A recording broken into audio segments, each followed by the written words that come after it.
মোহনবাগানের একজন বিদেশি শীর্ষে থাকার দৌড়ে, পুরনো চাল ভাতে বাড়ে। মোহনবাগান সুপার জায়ান্টের ক্ষেত্রে এই কথাটাই ফলে গিয়েছে।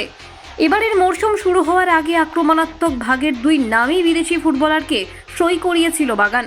ধারাবাহিকভাবেই কাজের কাজ করে যাচ্ছেন অন্য একজন বিদেশি ফুটবলার।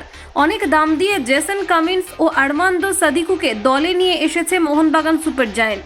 আশা করা হয়েছে আপ ফ্রন্টে কামিন্স সাদিকু গোলের বন্যা বইয়ে দেবেন মরশুম শেষের দিকে, কিন্তু এখনো দুজনের কেউই প্রত্যাশা পূরণ করতে পারেননি। ফুটবল টুর্নামেন্টে বিভিন্ন পরিসংখ্যান নিয়ে এখন কাটা ছেঁড়া চলে। ইন্ডিয়ান সুপার লিগের অফিসিয়াল ওয়েবসাইট থেকে অনেক পরিসংখ্যান জানা যায়। গোল করার ব্যাপারে কে এগিয়ে, রক্ষণে কোন ফুটবলার ভালো করেছেন ইত্যাদি বিষয় বিস্তারিত জানা যায়। পরিসংখ্যান অনুযায়ী সবথেকে বেশি গোল করার দৌড়ে এগিয়ে রয়েছে কেরালা ব্লাস্টার্সের ডায়মান্তিকোস। এরপর ক্রম অনুযায়ী রয়েছে রয় কৃষ্ণা, দিয়েগো মারিসিও, দিমিত্রি পেত্রাৎস, নোয়া সাদাও। আক্রমণের সুযোগ তৈরি করার ক্ষেত্রে মোহনবাগানের দিমিত্রি পেত্রাৎস নজর কেড়েছেন।